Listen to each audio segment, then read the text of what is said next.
জানি না ভাই, গরিব মানুষ রিক্সা চলে খায়, এইটুকুই আমি জানি। আমি হ্যাঁ ভোটকে পছন্দ করি। 80% লোকই জানে না আসলে গণভোটটা কি বা এটা আমি তার পক্ষে। চিনি না, আমি এই সম্পর্কে হ্যাঁ না কিছু বুঝি না। দুইবারের বেশি ক্ষমতায় থাকতে পারবেন। অবশ্যই হ্যাঁ, নারীর ক্ষমতার অবশ্যই চাই। গণভোট এখনো বাকি, জনসাধারণের মধ্যে চলছে আলোচনা সমালোচনা। বগুড়া শাহজাহানপুরে জনগণের মধ্যে দেখা যাচ্ছে এই গণভোট সম্পর্কে কৌতূহল। আজ জানার চেষ্টা করব জনসাধারণের মতামত এবং তাদের কথাবার্তা। গণভোটে হ্যাঁ এবং নার ভিত্তিতে ভোট হবে। এখানে আপনি হ্যাঁ চাচ্ছেন না না চাচ্ছেন, আপনি কি সেই সম্পর্কে জানেন? না, আমি সেভাবে জানি না। যে গণভোট সম্পর্কে যেখানে হ্যাঁ নার ভিত্তিতে একটা ভোট হবে, আপনি এই বিষয়ে কিছু জানেন? এ বিষয়ে শুনতে পারলাম যে এক প্রার্থী দুইবারের বেশি ক্ষমতায় থাকতে পারবে না। এর পক্ষে আপনি কি না দেবেন না হ্যাঁ দেবেন? এক বছর একবারে মানে সম্পূর্ণ কাজ করতে পারে না, আর একবার হলে ভালো হয়। আপনি কি হ্যাঁ দেবেন না না দেবেন? হ্যাঁ, গণভোটে হ্যাঁ আর নার ভিত্তিতে একটা ভোট হবে। আপনি হ্যাঁ না এই সম্পর্কে কিছু জানেন কিনা?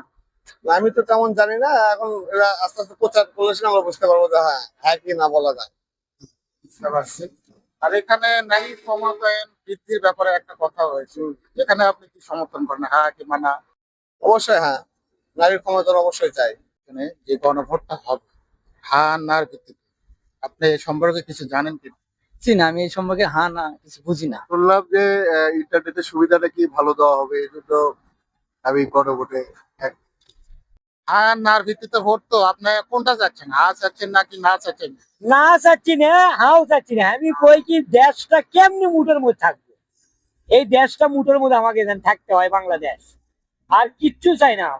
এই সম্পর্কে মনে হয় আপনি খুব একটা মানে জানেন না হয়তো। না, আমি হইলে অত কিছু জানি না ভাই, গরিব মানুষ রিক্সা চলে খায়, এইটুকুই আমি জানি। নির্বাচনে গণভোট সম্পর্কে আপনি কিছু জানেন কিনা?